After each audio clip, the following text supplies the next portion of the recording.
Hey everybody, how you doing? This is DJ Hawk with Metal World Radio, and I have to tell you right now, I had a sham wow fucking moment. I'm talking, this is something a paper towel is not going to clean up, people.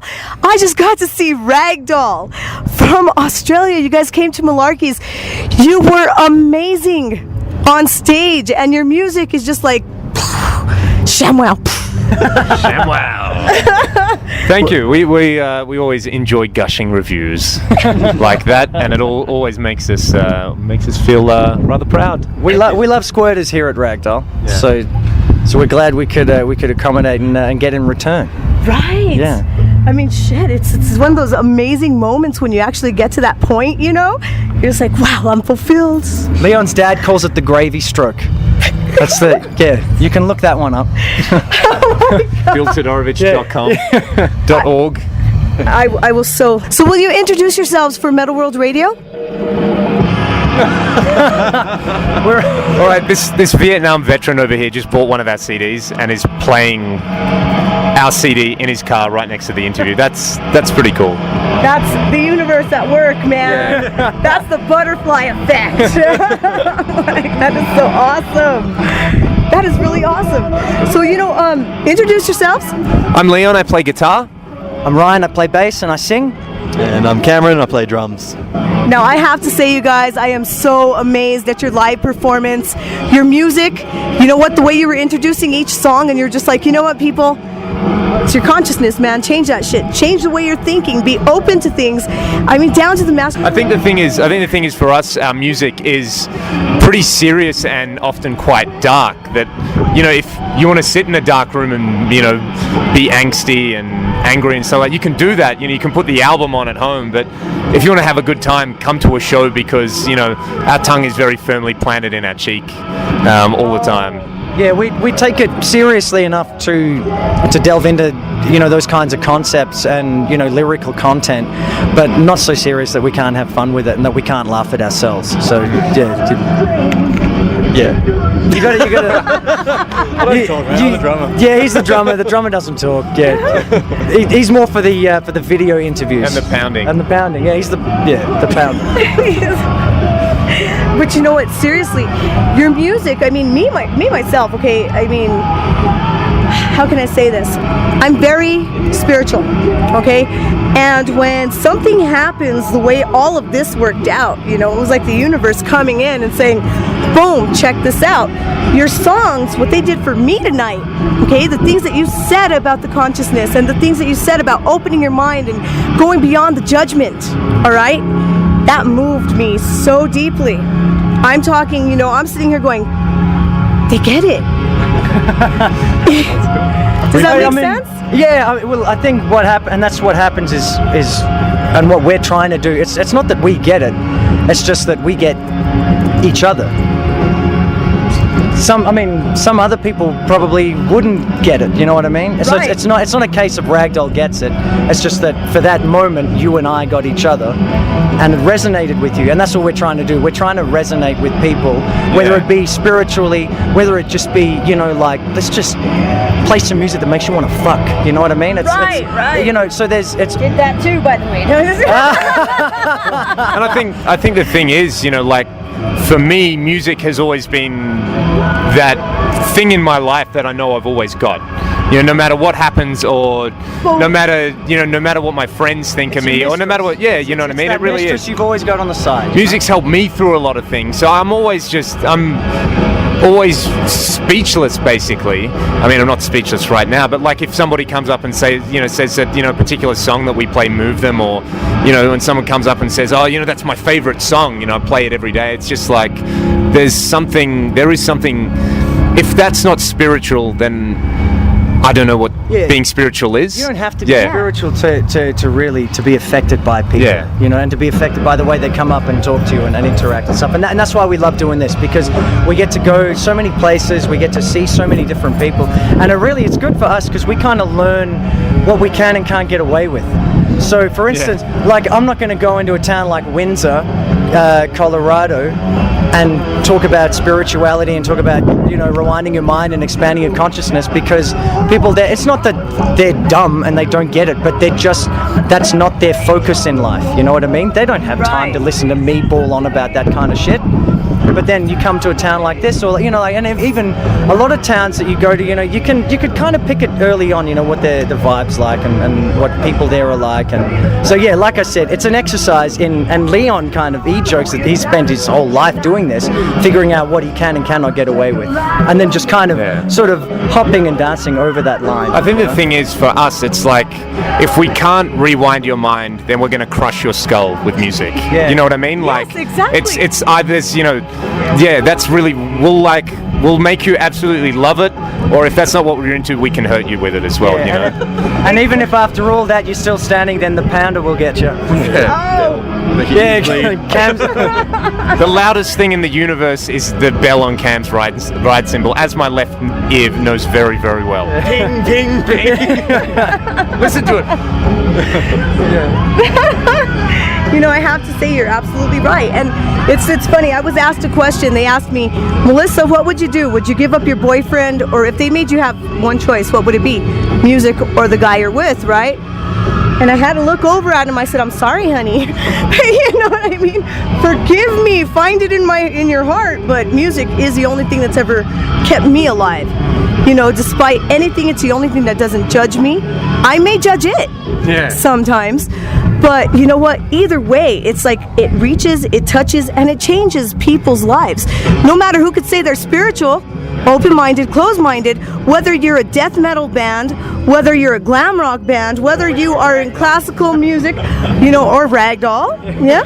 Look, if it makes you willy tingle, that's good. Yeah. I don't got a willy. Well, your lady if it makes you tingle. I told you guys there was something called female wood. Oh! Yeah. We like to call it the bean. Yeah. I usually say, oh my God, I got female wood, and people are going, girls can't get hard, and I'm like, fucking want to see? Check it. Like those Chinese swimmers. Yeah. Oh, shit. That is so bad. So you right. can cut that out. No, I'm still gonna keep it. So, anyways, because I can, shit. Yeah, it's your wood. Man, so here's the question I have for you guys. There's a lot of independent artists. There's going to be a lot of younger generations listening to your music. And as musicians, what's the one thing that you can tell them to keep on doing, or how to keep a band together? What is the one thing that you think your words will touch them and move them so they continue creating Oh man, no. Keep creating.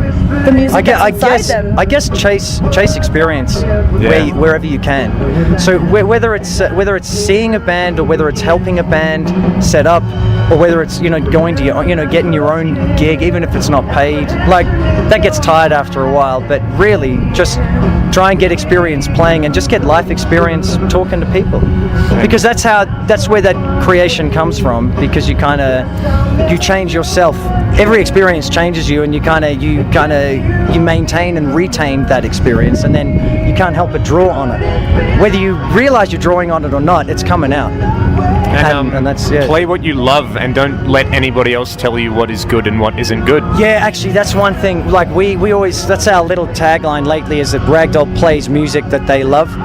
Like we write music that we like to listen to, and it sounds like we've got our heads so far up our ass that we like our own music, but we couldn't play it otherwise. If we didn't like what we played, you'd be able to tell within the first 4 bars. You'd be able to tell that we fucking hate it, and you can tell. We play some old songs that I don't really particularly love anymore, just because it's not our current sound. So I get a little.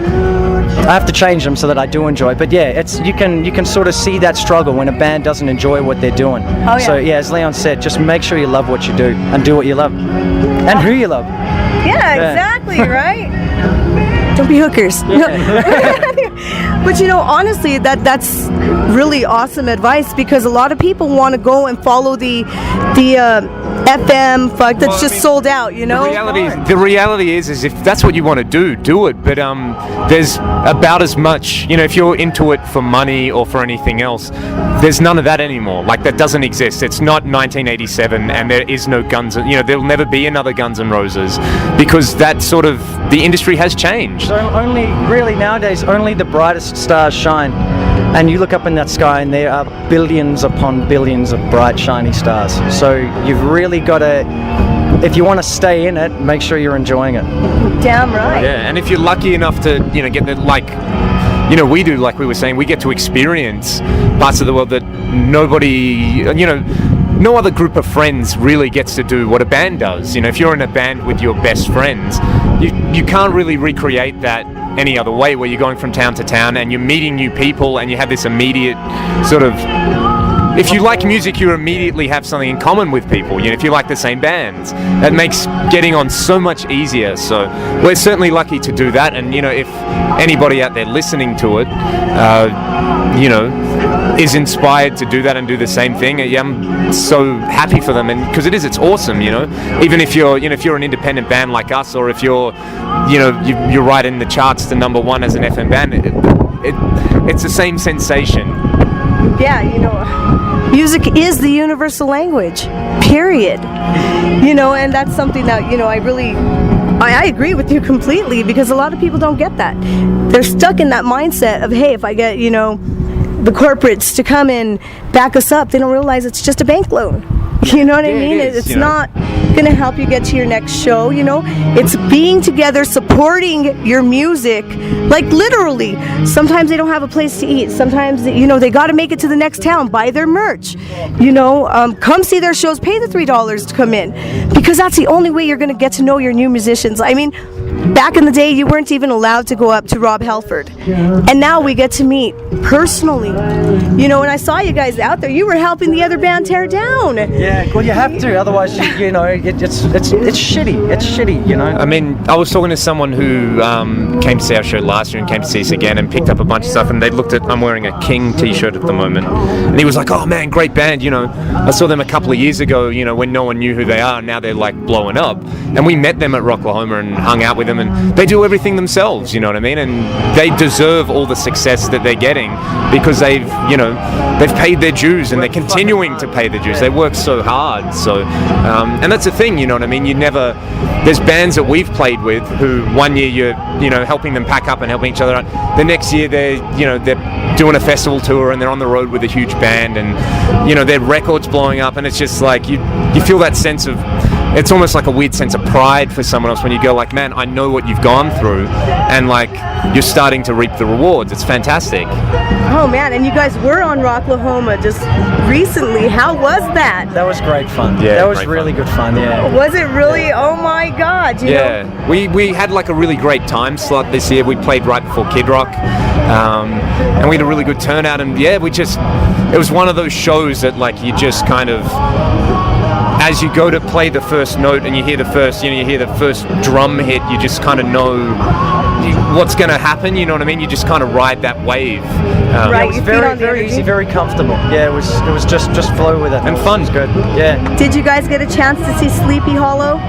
No, we didn't. I saw them setting up and tearing down, but they were like right around.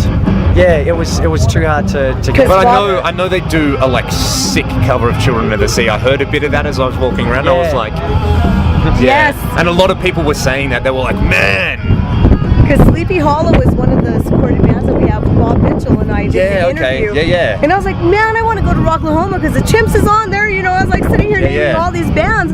Why couldn't I be there? But it's okay. It's insane. You've got like 3 stages in the main thing, like 2 campground stages, and we played the after party there at Camp Jaeger, which was just that was like one of those. We were like the last band playing, and everybody was there who was still there camping, and we just kept playing and playing and playing and playing. Till about 4 in the morning, I think. And it was crazy. Everybody was so into it. It was just we just kept looking at each other, just going, "Is this for real?" So that was magic. That was really, like magic. People bringing us pipes on stage. We're like someone taking gave me hits his while Air we're Force playing jacket. and stuff. Yeah, it was like mad. Yeah, it was like crazy. Oh, what a an great way to close the weekend, actually. Yeah. And we got to play a lot of American music to Americans because we ran out of our own material, so we just kept going. There's nothing crazier to me than like we did "Fortunate Son" by Creedence Clearwater Revival, and an Air Force veteran came up to me and gave me his service jacket because we played that song, which was like just mind-blowing. Wow, dude. Yeah. Like they don't tell you about that when you go to school. You know what I mean? That you can share that rapport with people. That just left me speechless. And yet the funny thing is we'll go home and tell people that, and they'll go, "So, yeah." And I mean, that's that's the way the world is. You know what I mean? It's not. Yeah. It's not saying that like, oh, those people back home don't have their heads screwed I'm just on. It's helping you understand our Yeah. sense of humor and how we come to accept all of this. It's kind of Yeah. like we know tomorrow. It's it's like Yeah. chalk and cheese. That's why we find it so amazing, and that's why you have to savor those moments. Yeah, we have a great time. You know what? Definite blessings is the way I look That's at it. it. You know what I yeah. mean? Paranoia. It's the opposite of paranoia. It's when you believe that the universe is out to shower you with blessings. Oh wow! Instead of the universe being against you, it's out to shower you with blessings. It is definitely out to help. We could all me use out, a little man. paranoia, I think. I like that. Yeah. No, I didn't coin that. I didn't. Paranoia, is that a yogurt? No, that's probiotic. Probiotic. Cam's all about probiotics and intestinal health, aren't you, Cam? You want to talk about that? Yeah. You haven't said much this interview. Oh yeah. He's He hasn't like, had much of a chance between you and me, has Yeah, it? well, We're rapping So- Ragdoll. Me and Ragdoll. right now, you guys are doing noise creep. Yes. You're doing correct. the votes, and I voted. Awesome. Oh, Make sure thank you. make sure you vote again. You can vote every hour. get your Yes. phone out. We'll do it now. Okay, you can Yeah, go I know, all the- right? Do Yeah. it. I think this is a constant thing. Yeah, I think But, you can. Yeah, you can go repeatedly. Yeah, We yeah, would but do that's it. that's like huge for us. You know, we're the only unsigned band on that list at the moment. So if Even we make better, the top guys. 10, then our video gets spewed out to lots of people, and which is great for us because a good friend of ours back home, who's also a musician, Chris Reeve, made that video completely from scratch. And you know, Cam and he worked together on the video, and it came out. I basically said I don't want to see it until it's finished. And when I saw it, I just laughed so hard. You know, it's Oh, exactly what we were going for, and it captures our sense of humor really well. And yeah, I'll let Cam tell you about it. Oh, the video clip, the Tell Me video clip. Yeah, it's it's like based on a comic book. It's kind of like pictures from our last tour, so it's us just having fun, and it's kind of just us taking the piss out of ourselves. You know, it's like just joking around and stuff. It's So good. it's a very It's fun. Australian thing as Yeah. well. It's like we're very, we just live to take the piss out of ourselves, basically. You know what I mean? You So plan on taking the piss means. Like making fun, Making fun taking of the yourself. Mickey, yeah, that kind of stuff. making fun of yourself, being, you know, it's our way of being self-deprecating, and I hope that comes across. Piece the metal table. I understand. Because he's one of my listeners from Australia. Right. And he's always telling me, you know, about, you know, taking the piss out of himself and stuff. And I'm like, oh, okay, I get it now, Gotcha, you know, gotcha, squirrel. But, you know, that's so awesome. You know, I want to thank you guys so much for taking time out and interviewing with me. Where can they find your stuff? CD Baby? Yeah, we're on CD Baby. All 4 of our releases are on there, available digitally, and our newest one, Ragdoll Rewound. We have a website, ragdollrock.com, and we're on Facebook, facebook.com/ragdollrock, and Instagram and Twitter, ragdoll_rock. And we write back to everybody directly. You know, Ragdoll is at every level a 3-man show, so if you write to us, or tweet to us, or No email us, managers, no yeah, webmasters, no. we'll write back to you and keep writing back to you. Holy shit! Wait, you know what, guys? Oh my God! Now I just got even a higher Or just respect for you. Or just come to a show. We've got like another 8 or 9 shows left on our Rewind Your Mind tour. We're going to be playing through Kansas, Missouri, Texas, and we're playing our final show June 13th in Vegas. If you go to our website, you can see all the dates, and yeah, we would love to see you. Yeah, or Facebook. You know, Facebook is, everybody uses Facebook now, so go there. Yeah. Come to a show and say hi and have a fat time with us. I'll tell you what, you will not be disappointed. Through this whole interview, you have heard their CD. So, I mean, this is what you're in store for. And not only that, I mean, they're amazing people. So get out there, go to their shows. You heard some of their tour dates. Get out there on Noise Creep. Vote for them every hour on the hour. Yeah. Because this is where true support comes in. Thank you so Definitely. much. Yeah, thank you for so having much us. your time, really. We appreciate this. Yeah, definitely. Hey, this is Leon. This is Ryan. This is Cam. We're Ragdoll, and you're listening to Metal World Radio. Hey, this is Leon. This is Ryan. This is Cam. And you're listening to DJ Hawk. Rock out with your hawk out.